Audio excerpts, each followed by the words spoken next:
A very good morning to all of you. I am Dr. Ranjita and you all are welcome to Zumexa classes. आज के इस lecture में हम लोग discuss करने जा रहे हैं अबाउट द साइंस एमसीक्यूज और साइंस एमसीक्यूज के थ्रू हम लोग रिवाइज कर रहे हैं साइंस को. अब ये कुछ सेट्स हैं जो आने वाले, इसमें हम लोग डिस्कस करने जा रहे हैं अबाउट द MPPCS 2021 एग्जाम.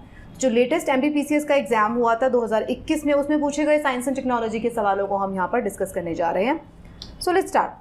अगर आपका कोई स्पेसिफिक डिटेल सवाल है तो आप मुझे इस ईमेल एड्रेस पर मेल कर सकते हो और ये मेरा इंस्टाग्राम हैंडल है, आप मुझे फॉलो कर सकते हैं.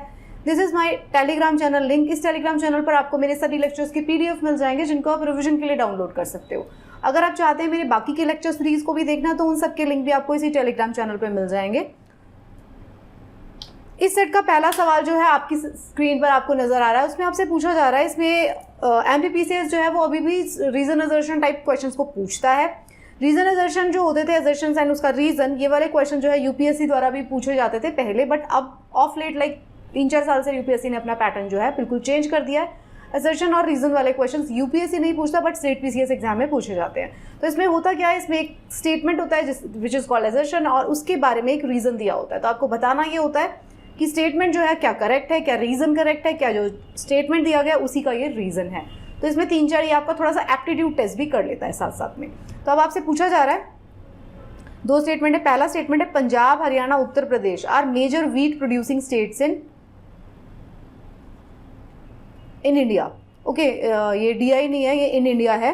तो ये जो स्टेट्स है, कुछ स्टेट्स के नाम दिए गए हैं, Punjab, Haryana, Uttar Pradesh are the major wheat producing states in India. तो ये इंडिया के व्हीट प्रोड्यूसिंग स्टेट्स हैं.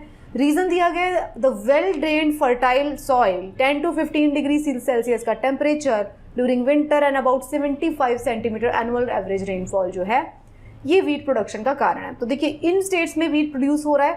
कारण दिया गया है कि इन स्टेट्स में इतना 10 से 15 डिग्री सेल्सियस का जो टेम्परेचर है वो चलता है. आप व्हीट के बारे में जानते हैं कि वो एक तरीके की रबी क्रॉप है. ओके, तो वो सर्दियों में लगाई जाती है. तो जिस टाइम पे सर्दियाँ आ रही हैं उस टाइम पे ये लगाई जा रही है. तो अब आपसे पूछा जा रहा है कि सॉइल की क्वालिटी दी गई है, एनुअल रेन दिया गया है, टेम्परेचर दिया गया है. तो आपसे पूछा जा रहा है कि ये सही है नहीं. अब आपको ये सवाल आया कहाँ से? ये सवाल आता है बहुत ही ज्योग्राफी की NCERT से आता है. ये क्लास 7-8 की छोटी क्लासेस की NCERT से ये सवाल आपसे पूछा जाता है. तो बताएं इसका सही, क्या ये इसका सही कारण है? तो यस, ये जो है दोनों स्टेटमेंट ठीक थी और ये इसका सही कारण था. स्पेसिफिकली लाइक 100% ये क्वालिफाई नहीं करता है साइंस में होने के लिए, बट सिंस साइंटिफिकली आपको पता होना चाहिए क्योंकि किसी भी क्रॉप प्रोडक्शन में किस किस तरीके के जो है टेम्परेचर और सॉइल की ज़रूरत पड़ती है. अगला जो सवाल है, इसमें आपसे पूछा जा रहा है IPv6 प्रोटोकॉल जो है defines as IP address of, कितने बिट का IP एड्रेस जो है वो बताती है. अब ये सवाल कहाँ से बना? ये सवाल बना क्योंकि IPv6 जो प्रोटोकॉल है वो लेटेस्ट प्रोटोकॉल है अभी का. तो कंप्यूटर साइंस से ये क्वेश्चन है. अब आपको मैं एक चीज़ और बता देती हूँ, जो स्टेट PCS एग्जाम्स होते हैं वो कंप्यूटर साइंस, रोबोटिक्स, उसके ऊपर फोकस करते हैं. फॉर एग्जांपल MPPCS फोकस कर रहा है. थोड़े दिन बाद हम राजस्थान PCS लेने जा रहे हैं. राजस्थान PCS भी उस पर फोकस करता है और MPPCS में आप देखिएगा कि कितने आपको सवाल मिलेंगे कंप्यूटर साइंस एंड रोबोटिक्स से. ओके, तो कुछ स्टेट्स जो होती हैं उनका एक सेट पैटर्न होता है. तो अगर आपको स्टेट स्पेसिफिक सेट्स दे रही हूँ तो उसका मतलब भी मेरा यही है कि आपको ये समझ में आ जाए कि पर्टिकुलर स्टेट जो है वो किस तरीके के क्वेश्चंस को पूछना पसंद करते हैं. तो आपको किस तरीके के क्वेश्चंस पे फोकस करना है, राइट. तो इसका सही जवाब बताइए. IPv6 प्रोटोकॉल जो है उसमें IP एड्रेस ऑफ कितने बिट का IP एड्रेस है? तो इसका सही जवाब बनता है C, which is 128 bit IP address. Okay, अगला जो सवाल है उसमें आपसे पूछा जा रहा है, which of the following is not a raw material for fertiliser industry. अब आप देखिए, फर्टिलाइजर इंडस्ट्री की बात हो रही है. Fertiliser is again a very very favourite topic of UPSC also, state PCS also. वो पूछते हैं फर्टिलाइजर्स के बारे में क्योंकि हमारी जो इकोनॉमी है उसका कितना % बताइए कि एग्रीकल्चर में लगा हुआ है. ये भी आपके लिए सवाल है. तो क्योंकि हमारी इकोनॉमी, जो हमारी वर्किंग क्लास है, उसका जो है मेजर पॉपुलेशन जो है एग्रीकल्चर में लगा हुआ है, इसके वजह से एग्रीकल्चर से जुड़े हुए सवाल काफ़ी ज़्यादा इंपॉर्टेंट हो जाते हैं. तो फर्टिलाइजर इंडस्ट्री में कौन सा जो है वो यूज़ नहीं होता? नैप्था यूज़ नहीं होता, जिप्सम यूज़ नहीं होता, सल्फर यूज़ नहीं होता या कास्टिक सोडा यूज़ नहीं होता है. कौन सा इसमें से रॉ मटेरियल नहीं है? अगर आप फर्टिलाइजर्स के बारे में पढ़ते हैं तो आपको पता होगा उसके प्रोडक्शन के टाइम पे हम देखते हैं कि भाई ये केमिकल यूज़ हो रहा है, ये केमिकल यूज़ हो रहा है, ये केमिकल यूज़ हो रहा है. तो थोड़ा ये कॉमन सेंस का क्वेश्चन भी है.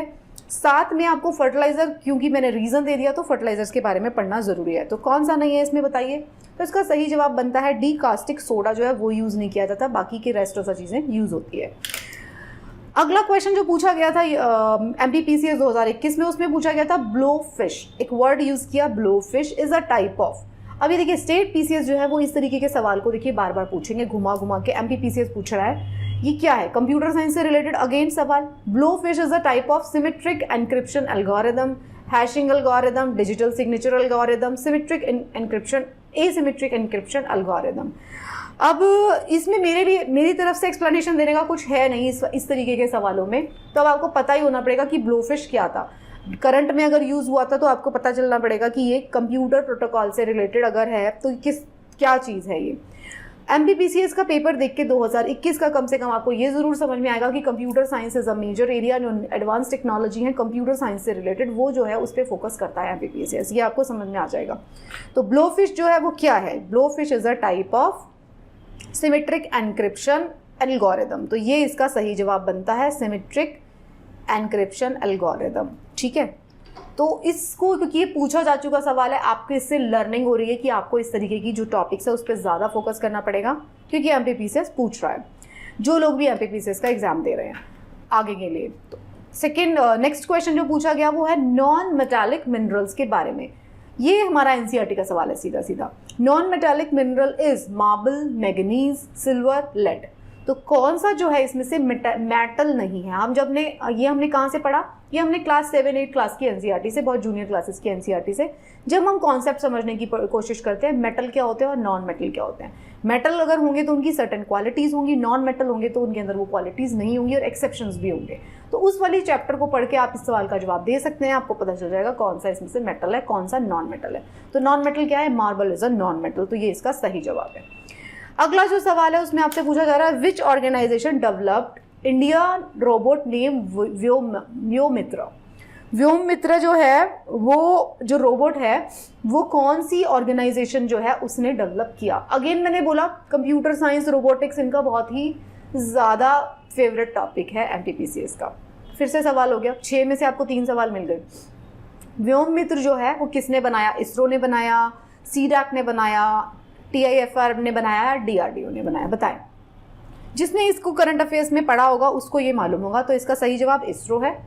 So that's it, these are the question for this set. MPPCS के 2021 में पूछे गए कुछ सवाल थे। इन सवालों को सॉल्व करके आपको कम से कम ये ज़रूर समझ में आएगा कि पैटर्न क्या फॉलो करता है MPPCS, किस तरीके के टॉपिक्स को वो ज़्यादा स्ट्रेस देने की कोशिश करता है। सो आई होप आपको ये सेट सॉल्व करके मज़ा आ रहा है और आपकी अंडरस्टैंडिंग भी डेवलप हो रही है। तो इसी तरीके से पढ़ते रहिए and best of luck for your preparation.